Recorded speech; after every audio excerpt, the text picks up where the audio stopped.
At 35, I often find myself at the receiving end of unwarranted criticism about my relationship status. It's a burden I believe is both unfair and unnecessary. My name is Jennifer, and I've navigated life's ups and downs with grace. Once a dedicated office clerk, I now embrace my role as a housewife, cherishing the simple moments life offers. My journey to love was not a straight path, but it ultimately led me to Stephen, a man whose spirit and kindness captured my heart. Stephen works in the transportation sector, driving a light truck for deliveries, a job that ensures he's home each evening. Our love story began at work, where I was drawn to his vibrant personality and approachable charm. I was the one who made the first move, irresistibly attracted to his blend of casual confidence and genuine warmth. When Stephen eventually shared his feelings for me, it felt like fate had woven our paths together. Within 8 months, we decided to marry, filled with hope and dreams for the future. However, marriage unveiled a different side of Stephen. The once kind man I had fallen for transformed into someone harsh and unkind. His verbal outbursts became the new norm, leaving me feeling less like a partner and more like a shadow in our home. The joy and anticipation I once felt about our shared life morphed into a daily struggle for peace and respect. Despite these challenges, I remained hopeful, expressing a desire to contribute financially to our household. I envisioned a partnership where we could both work, save, and perhaps prepare for a family. But when I shared this idea with Stephen, his reaction was far from supportive. His angry words and misunderstanding left me feeling frightened and isolated, forcing me to question the very foundation of our marriage. Stephen's unpredictable moods and growing suspicion created an atmosphere of constant tension. I found myself walking on eggshells, fearful of triggering his next outburst. The man I married, once a beacon of hope, now felt like a stranger, leading me to wonder if a lifetime together was truly possible. One incident that should have been a simple conversation about shared responsibilities instead became a moment of painful revelation. I realized that the love I once felt had become entwined with fear and uncertainty. The thought of enduring a lifetime of unhappiness loomed large, igniting a desire for change and hope for a brighter, more peaceful future. In rewriting my story, I aim to capture the complexities of my experience in relatable terms. Life often presents challenges in relationships, but it's our response to these challenges that shapes our journey. My story is one of resilience, hope, and the pursuit of happiness, even in the face of adversity. Joining Stephen's family brought unexpected happiness and a sense of belonging. He was the kind of person who kept his personal life private, rarely introducing girlfriends to his family. So when we got married, it felt like a celebration, not just for us, but for his family too. They welcomed me with open arms, treating me like a long-lost daughter. My in-laws, kind and generous, became a comforting presence in my new life with Stephen. Thanksgiving at my in-laws' place was particularly special, a time filled with warmth and laughter. My relationship with Stephen's parents was a silver lining amid the more challenging aspects of our marriage. Yet during one family gathering, an unexpected turn of events revealed the complexities of my situation. As the family enjoyed each other's company, playful banter ensued, with a relative joking about his wife in a light-hearted exchange that sparked laughter. However, when Stephen joined in, the tone shifted. His attempt to tease me in front of everyone left me feeling exposed and hurt, especially when he made an unfavorable comparison to someone else. I felt a profound lack of womanliness as Stephen's words hung in the air, leaving me stunned and speechless. The laughter around me felt cruel, and the only ones who seemed to share my discomfort were my in-laws. Sensing my distress, my father-in-law swiftly intervened, suggesting I help in the kitchen, a timely escape from the increasingly uncomfortable situation. Once in the kitchen, I could no longer hold back the tears. My mother-in-law, ever compassionate, comforted me as if she were my own mother. Meanwhile, my father-in-law addressed the gathering, demanding apologies for the insensitive behavior. His request was met with agreement from everyone except Stephen, whose stubbornness only deepened the rift within the family. The incident marked the beginning of a gradual decline in my relationship with Stephen and his family. My visits to my in-laws became less frequent, and life at home grew increasingly difficult. Everyday tasks felt like insurmountable obstacles, and Stephen's reminders of that day only widened the gap between us. His temper became a constant threat, leaving me walking on eggshells, fearful of igniting his anger. Living on the 6th floor of an apartment building, I felt trapped, not just by the physical space but also by the emotional turmoil that had become my daily reality. The joy and connection I once felt with Stephen's family, my only respite in a challenging marriage, have faded, leaving me to navigate a complex web of emotions and uncertainties alone. During a particularly low point in my life when every day felt like an insurmountable struggle, I contemplated whether there was any escape from the overwhelming sadness and isolation. It's difficult to think clearly when you're consumed by such despair. Every thought seemed to pull me further into darkness. It was during one of these moments that my sister Susan unexpectedly visited. 2 years older than me, Susan always possessed a youthful appearance that belied her age. She hadn't planned on visiting. She was in the area overseeing the renovation of her new club and decided to check in on me. Sensing that something was amiss, she came to provide the support I desperately needed. Our relationship has always been close. We were inseparable growing up, and she was my biggest supporter. When I married, I never expected my sister's concern to serve as a reminder of the bond we shared. Upon seeing me, Susan immediately sensed that something was wrong. Her visit unleashed a flood of emotions, and I found myself opening up about the difficulties I was facing with my husband. Describing the emotional turmoil felt like recounting a nightmare from which I couldn't wake up, a life that had become more of a prison than a home. Susan's initial reaction was one of fury. She was ready to confront my husband then and there. However, seeing the fear in my eyes, she held back, recognizing that a direct confrontation could worsen my situation. Instead, she proposed a daring plan, one so outlandish it took me by surprise. Yet within her idea lay a spark of hope, a chance for change that seemed almost too good to be true. Though risky, her plan was infused with possibility. Susan's confidence was infectious, and despite my fear of the potential consequences, her determination gave me the courage to agree. From that day forward, Susan became a constant presence in my life. She believed that my husband's demeanor changed in public, so by being around, she could protect me from further harm. Her visits grew more frequent, and unexpectedly, my husband began to look forward to her company, especially their evening drinks. Over time, he grew fond of her, revealing a side of affection I had never witnessed before.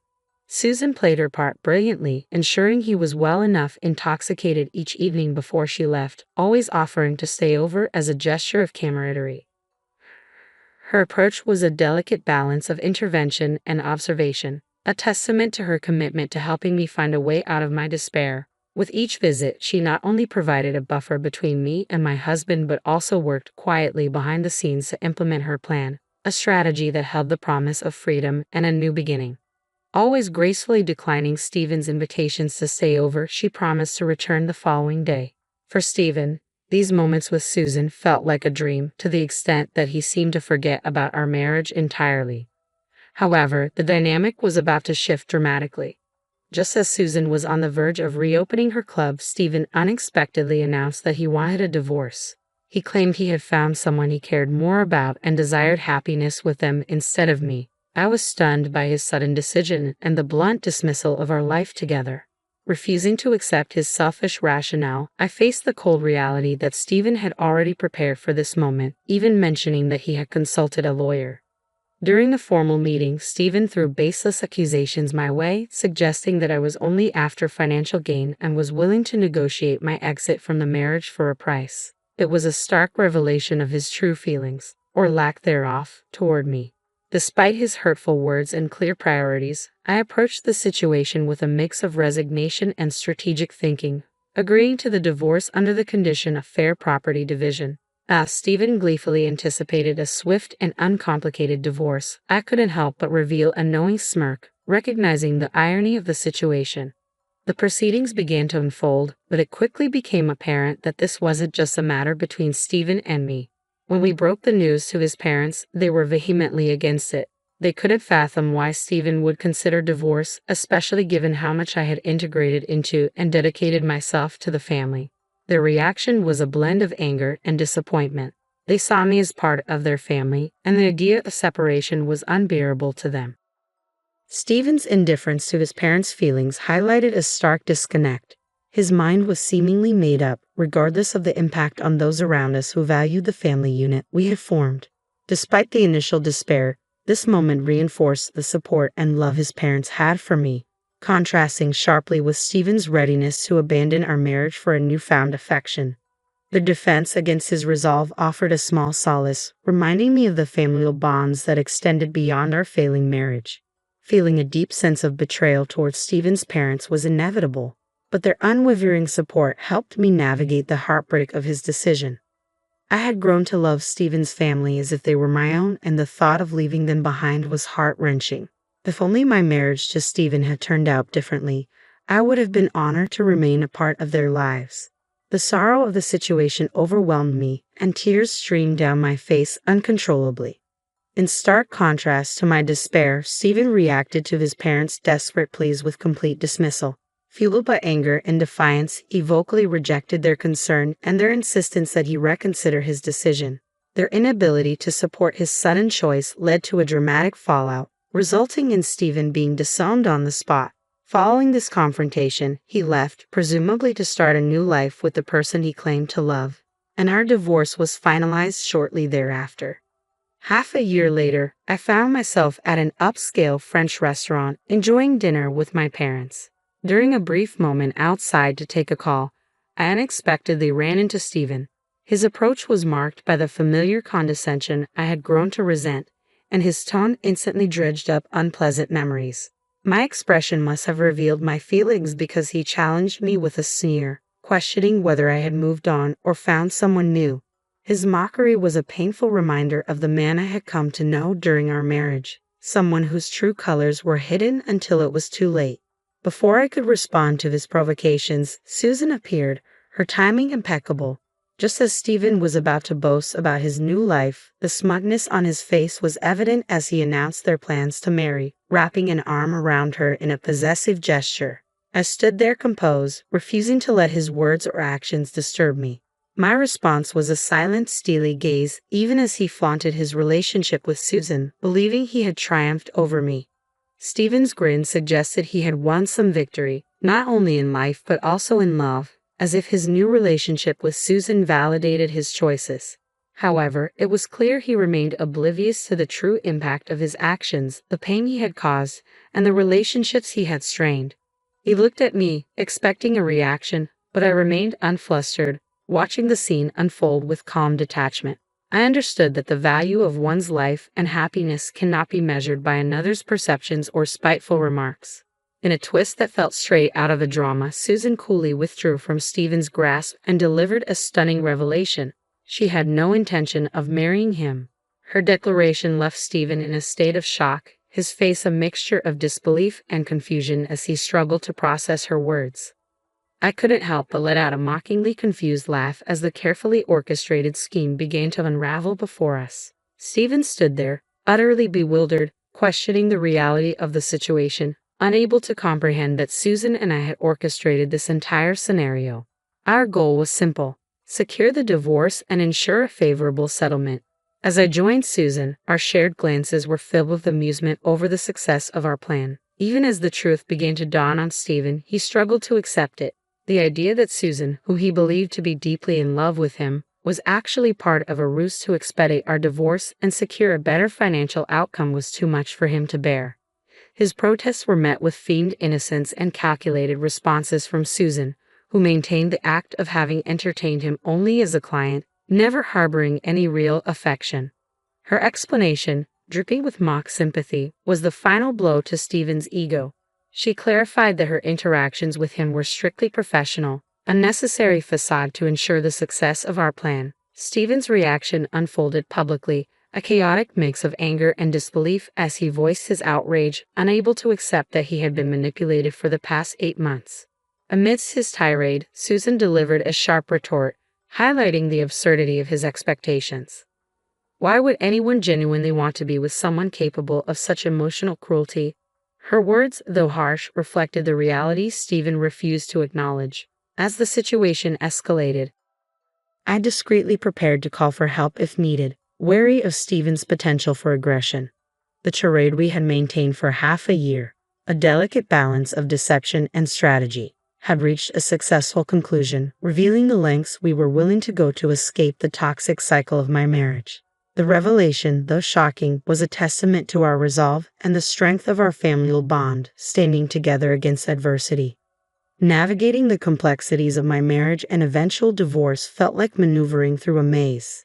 But with an unexpected twist thanks to my sister's ingenious plan, the situation shifted dramatically. My sister, happily married to a bodyguard, concocted a ruse to entangle my ex-husband in a web of deception. She feigned interest in him, pretending she too was on the verge of a divorce. For my ex, who had rarely felt the thrill of being pursued, this attention was intoxicating. He was seduced by the idea of winning someone over, unaware he was merely a pawn in a larger scheme designed to free me from our unhappy marriage. When my sister finally revealed the truth, it was like a dramatic climax in a movie. Her husband joined us, greeting my ex with a polite smile that shattered the illusion she had maintained. As she introduced her actual husband, her palpable contentment stood in stark contrast to my ex-husband's growing realization of the deceit. His reaction was a mix of disbelief and despair, a poignant reminder of the time wasted on a fictitious romance. When my ex attempted to confront me physically, my brother-in-law stepped in quickly, showcasing his protective instincts and skill. The confrontation escalated as I faced my ex, unleashing the pent-up grievances of our marriage. I recounted the humiliations, the disrespect toward both our families, and all the pain he had caused me. It was a cathartic release, a declaration that I would no longer bear the weight of his mistreatment. In a moment of ultimate revelation, I called for witnesses, our parents and relatives from both sides. As they emerged, the room filled with familiar faces, all part of our lives, now bearing witness to the unveiling of my ex-husband's true character. With everyone's attention on us, I played a voice recording, a final piece of evidence that revealed the truth about his actions and demeanor. This moment was more than just exposing my ex-husband's failings. It was a testament to the strength found in unity. The support of family and the lengths we go to protect and vindicate our loved ones marked a turning point, an end to a chapter filled with turmoil and the beginning of my journey toward healing and newfound independence. As I stood before our assembled families preparing to reveal the true nature of my ex-husband, I felt the weight of a long and turbulent saga coming to its climax. My sister had cleverly secured a recording that captured him speaking in a demeaning tone, dismissing our marriage as nothing more than a convenience. He expressed a shallow preference for what he perceived as maturity and attractiveness in Susan, his words dripping with insincerity and superficiality. The sheer audacity of his disrespect sent shivers down my spine. Despite the discomfort it caused, I let the recording play out in its entirety, ensuring everyone present could hear the extent of his callousness. He described me as nothing more than a servant, easily manipulated and ultimately disposable. The revelation of his blatant emotional abuse and disregard for our marriage elicited waves of disgust and anger from those who had once welcomed him as family. As he protested and demanded an end to this exposure, my brother-in-law intervened, ensuring the truth continued to unfold without interruption. The collective outrage of our families was palpable, and he was condemned in no uncertain terms for his disgraceful attitude and treatment of me. Unified in their disdain, they made it clear he was no longer considered part of the family. With a finality that felt both liberating and vindicating, I declared that he was to stay away from me and my family forever.